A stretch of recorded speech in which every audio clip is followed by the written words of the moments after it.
So in chapter 3, we are going to be moving to the next part of our payroll calculation. We spent all of chapter 2 doing gross pay. Now we're going to spend this whole chapter doing OASDI and HI, and you're like, okay, but see, I already know how to multiply by 6.2 and 1.45, so how can you set up a whole chapter to do this? But there's, as many things in life, more to it than appears on the surface. So this chapter is about FICA. We're going to figure out who's covered under it. We're going to figure out what kinds of compensation is taxable as wages.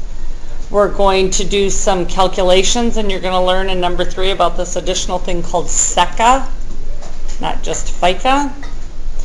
We're going to look at the rules for depositing. And then we're going to start on our first tax return, our first payroll tax return, which is called the 941. Okay, you know all this. It looks like a lot of information, but you technically know all this. Hopefully you just spit it out for me on the tax tables. FICA is paid by both employee and employer.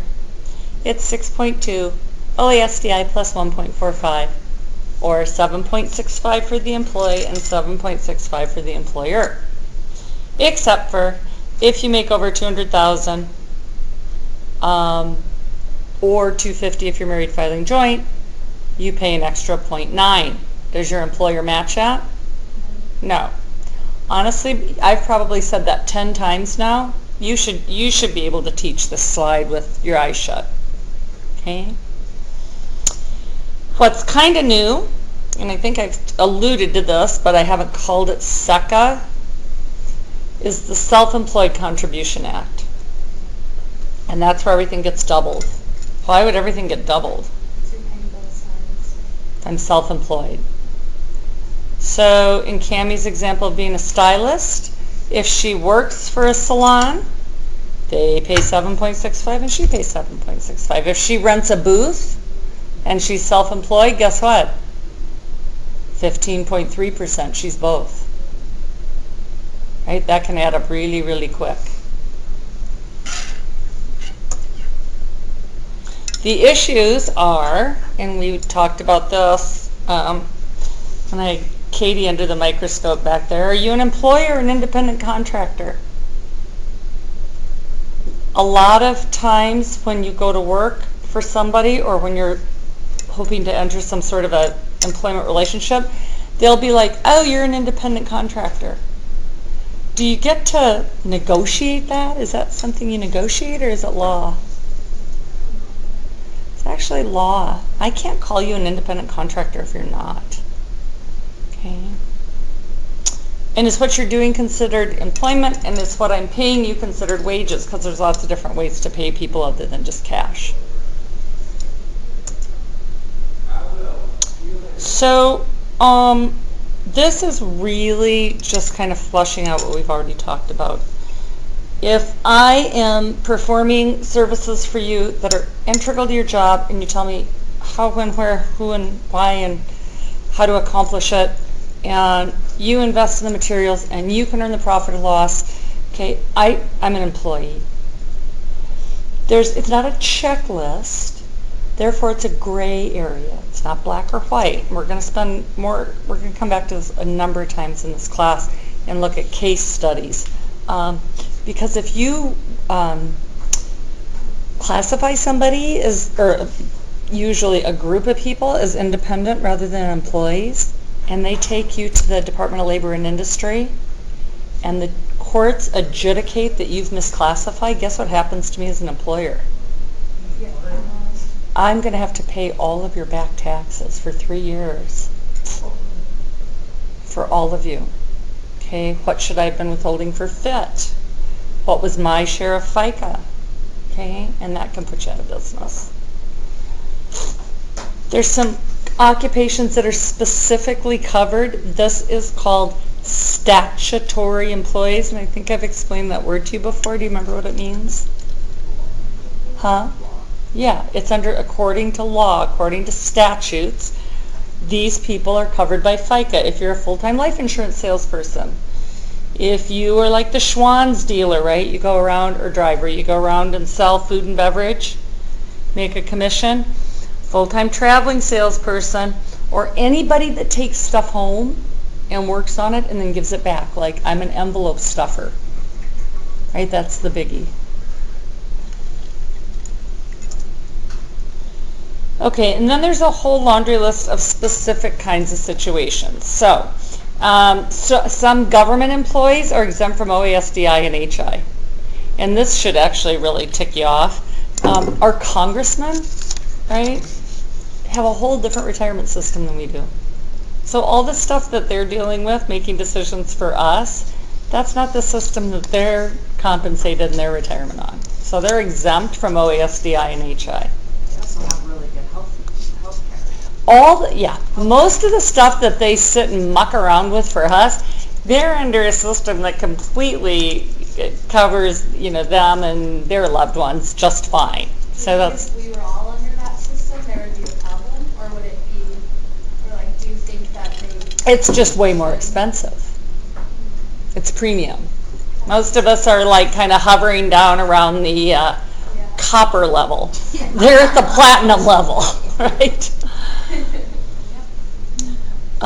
So impatriots and expatriates. Impatriots are people that come here to work in this country, and they are, as you can well imagine, be exempt from FICA because they're not going to take FICA. They're going to go back to Kuwait or England or Bolivia, right?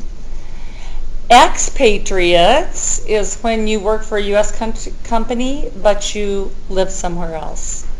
And there's expat communities everywhere. Really anywhere you travel in the world, there's American expat communities. Why do they still pay Social Security? Yeah, they're going to get a check when they retire. Right? Panama's got big expat communities, Costa Rica, Belize, we were just in the Southern Caribbean, it's all over the Caribbean.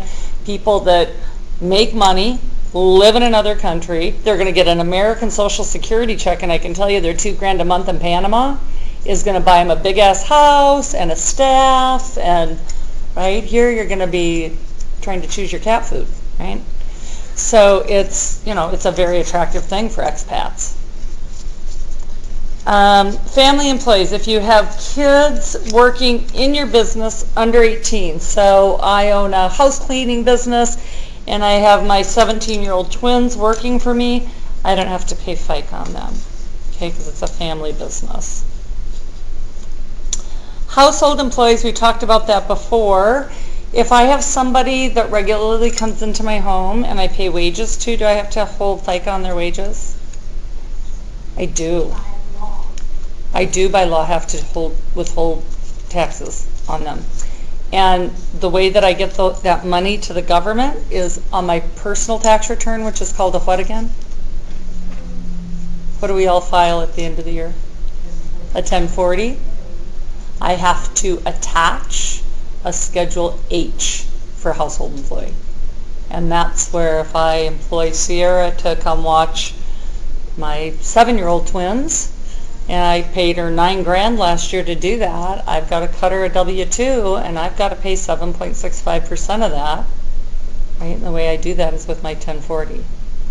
Because it's really only fair that that gets posted to her Social Security account, right? And goes into the calculation for when she retires. And also as an aside, once you've worked, what would that be?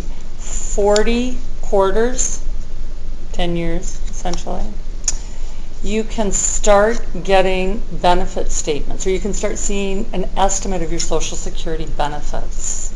Okay? Like from your first job, or like just like any jobs. 10 hours? Any jobs. One job. 10 years in any combination of any jobs. So they'll start to estimate if you continue to make about this amount of money. So say that I'm 26 or 22. And now I've got my 40 quarters. I'll go on and they'll show how much I've made since I was 14 years old on. And then they'll estimate that I'm going to continue to make that same amount of money the rest of my life, and they're going to tell me how much I'm going to get when I retire. Well, hopefully I'm going to be making more when I'm 50 than I did when I was 14. So those numbers aren't going to be good.